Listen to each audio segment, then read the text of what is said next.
Bienvenidos. Hoy nos vamos a sumergir en un material que, la verdad, puede mover un poco los cimientos de cómo vemos la realidad. Tenemos aquí unos extractos de los campos de cognición de un autor, Sesha, que, bueno, se mete de lleno en la filosofía Vedanta Advaita. Y nuestra idea hoy es, pues, intentar desgranar algunas de sus ideas clave. ¿Qué pasa si el universo, tal y como lo vivimos, con cosas separadas, con nuestro yo, fuera más bien una interpretación? Y si la base de todo fuera información, pero de una manera distinta a como la pensamos. La verdad es que el texto desafía bastante lo que llamamos sentido común. Así que, a ver, vamos a intentar aclararlo un poco. Exacto. Y es que el corazón del Vedanta Advaita es esa idea de la no dualidad, que no es, digamos, una cosa etérea sin más. Es una propuesta filosófica potente. Sugiere que esa separación que notamos, ¿no?, entre nosotros y el mundo, o entre las cosas mismas, es fundamentalmente una construcción mental, no la realidad última.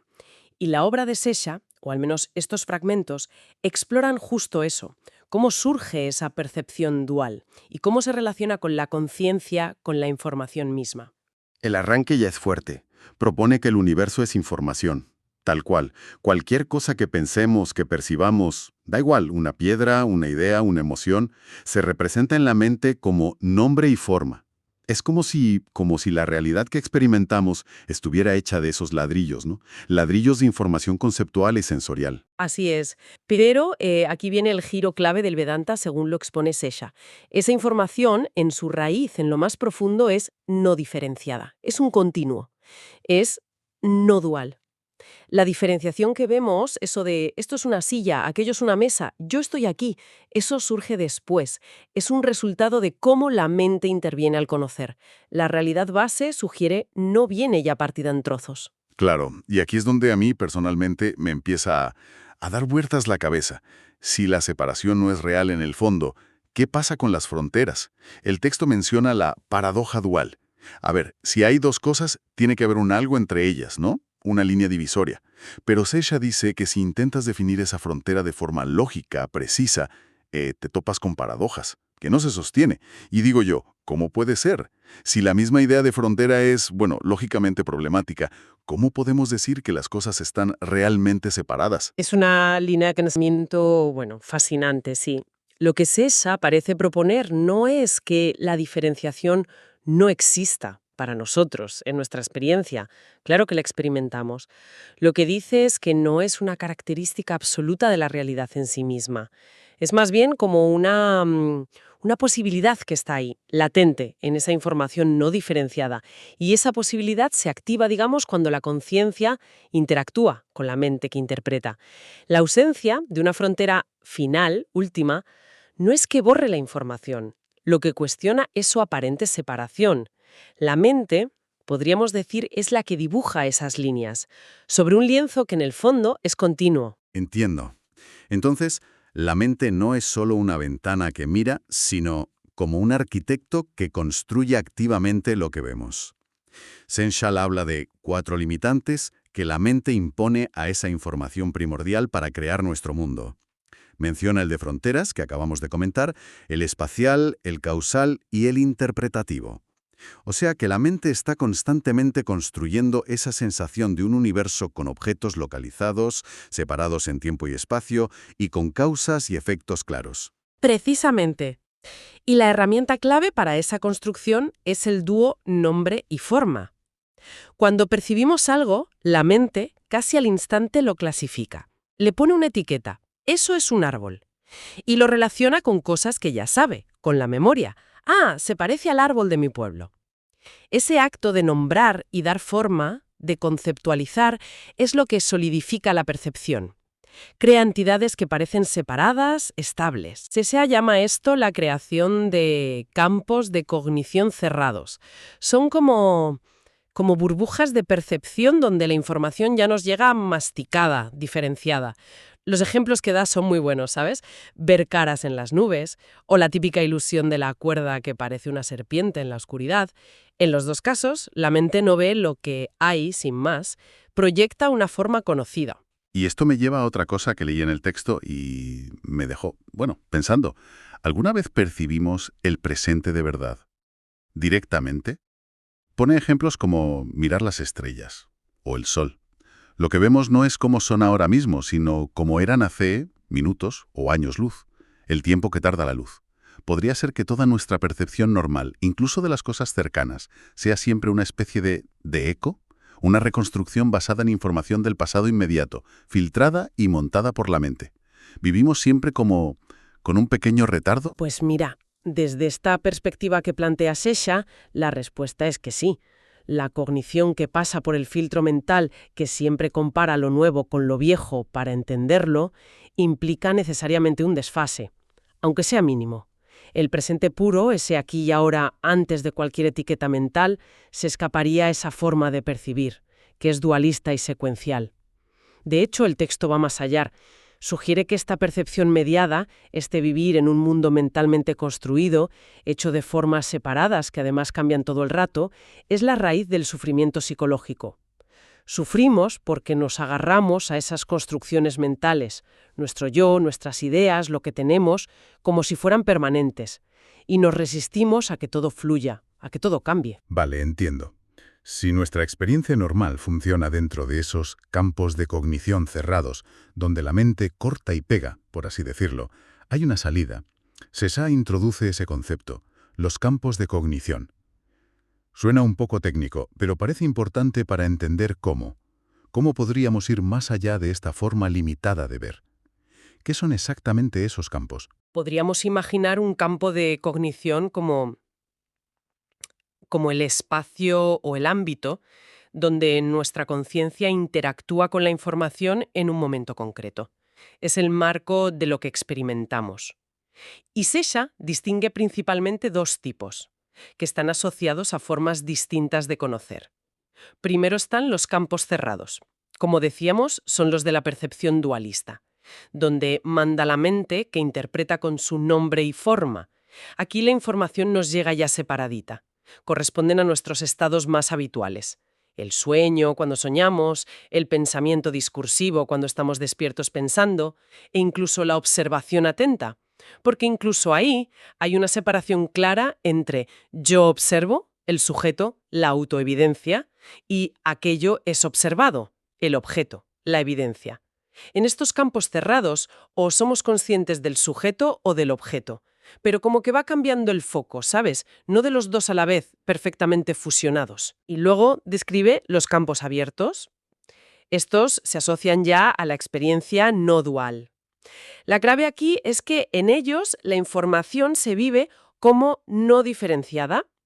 La separación sujeto-objeto se vuelve borrosa o directamente desaparece. Corresponden a estados de conciencia más profundos. Menciona la concentración, donde la información interna ya es no dual, pero todavía queda como una sutil frontera final que define el campo. Y finalmente la meditación, que la describe como un campo totalmente abierto, ya sin límites. Y lo más radical es que la percepción es simultánea. La evidencia, lo conocido, y la autoevidencia, el conocedor, son lo mismo, ocurren a la vez. No hay un yo conozco aquello, hay solo conocer. Entendido. Y de hecho enumera 5 estados: sueño, pensamiento, observación, concentración, meditación. Parece como un espectro, ¿no? Que va desde la máxima fragmentación en los campos cerrados hasta la unidad total en el campo abierto de la meditación. Como un mapa de la conciencia, un camino posible desde la separación hacia la integración. Ahora, Sesha no solo describe los estados, se mete a analizar las características de la información misma y cómo se comporta diferente en cada campo. Y usa palabras que suenan casi a física, ¿verdad? Simetría, probabilidad, conservación, incertidumbre. Pero para la cognición, me llama la atención especialmente eso de la simetría. ¿Podrías ponernos un ejemplo de cómo entiende él esto aplicado a la mente y a cómo percibimos? Claro, la simetría en este contexto es la idea de que debajo de las diferencias que vemos por fuera, los distintos nombres y formas, hay una información o un patrón estructural que es idéntico o muy parecido. El ejemplo que da Sesha es muy gráfico. Compara la estructura fractal de la flor del saúco con la de los bronquios humanos y sugiere que esa similitud estructural, esa simetría oculta, podría ser la razón por la que la medicina popular ha usado el saúco para problemas respiratorios. Es como si hubiera un reconocimiento a un nivel más profundo, ¿no? Más allá de lo conceptual. Un reconocimiento de un orden que se repite. Menciona también prácticas holísticas que ven el cuerpo reflejado en el iris o en la planta del pie. Así que la simetría, para él, apunta a una conexión fundamental, a patrones que se repiten a distintos niveles, escondidos bajo la diversidad aparente del mundo que vemos separado. Y otro concepto interesante es la incertidumbre. Es como una analogía del principio de Heisenberg de la física, pero para la cognición en los campos cerrados, los dualistas. La idea es que no puedes conocer a la vez y con total precisión aspectos distintos pero complementarios de la información. Por ejemplo, cuanto más te centras en definir algo con palabras, su nombre, más se te escapa la percepción directa sensorial de su forma presente. Y al revés. Es como intentar enfocar perfectamente dos cosas a la vez con una cámara que tiene el foco fijo. No se puede. Esto refuerza la idea de que la mente dualista nunca atrapa la totalidad del presente. Siempre opera cortando, eligiendo, dejando algo fuera. Siempre hay una incertidumbre si intentas definir la realidad desde la separación. Vale, todo esto dibuja un cuadro, fascinante de cómo podríamos estar creando nuestra realidad. Pero Sesha insiste mucho en que el Vedanta Advaita no es solo filosofía para leer, es una vía práctica, que no basta con entender la no dualidad con la cabeza. El objetivo es vivirla, experimentarla. Menciona la autoindagación, esa pregunta de ¿quién soy yo? ¿Cómo propone él que se puede pasar de la teoría a sentir esos campos abiertos? Exacto, ahí está el quiz. El énfasis está en la práctica que transforma. Describe un camino que implica sobre todo reeducar la atención, aprender a observar la propia experiencia, sea lo que piensas y sientes por dentro o lo que percibes por fuera, pero quitándole poco a poco esa capa de interpretación automática, ese etiquetado constante con nombre y forma que se basa en la memoria, en los juicios. Si miramos hacia la experiencia interna, hacia adentro, más allá de los sentidos físicos, el método es observar los pensamientos, las emociones, las sensaciones, no como mis cosas, sino como fenómenos impersonales que aparecen y desaparecen en el espacio de la conciencia. Se busca cultivar la autoevidencia, esa sensación pura de ser consciente, pero separada de la historia personal, hasta que esa conciencia desnuda se sienta como idéntica a la evidencia de los propios fenómenos que observas. La idea es que se caiga la barrera entre el que observa y lo observado, como un pensamiento. Y si miramos hacia afuera, hacia el mundo a través de los sentidos, el camino es parecido pero con otro enfoque. Se trata de percibir el mundo sensorial, los colores, los sonidos, las texturas, de forma cada vez más directa, más cruda, más presente, minimizando la distancia psicológica que crea el yo, que comenta, que compara, que juzga. Me gusta, no me gusta, esto me recuerda a. Se fomenta la evidencia pura, la inmersión sensorial, hasta que esa inmersión absorba la sensación de que hay un yo separado que percibe. Se busca que se disuelva la barrera entre el perceptor y lo percibido, en la pura inmediatez. Entendido. O sea que, ya sea mirando hacia adentro o hacia afuera, el objetivo final es el mismo. Desmontar esa barrera que construye la mente entre el sujeto que conoce y el objeto conocido. Llevar a un esa dualidad básica se disuelva en la experiencia directa de una unidad, de una realidad que no está fragmentada por nuestros conceptos. Ese es el corazón de la propuesta experiencial del Vedanta Advaita, tal como la presentas aquí. Es el reconocimiento, pero no solo intelectual, sino vivido, de que conocedor y conocido son fundamentalmente lo mismo. Superar esa fragmentación que impone la mente que interpreta para poder saborear la realidad como un continuo no diferenciado, un estado que va más allá de las categorías limitantes de nombre y forma. Creo que hemos tocado temas bastante densos y para mucha gente seguro que contraintuitivos.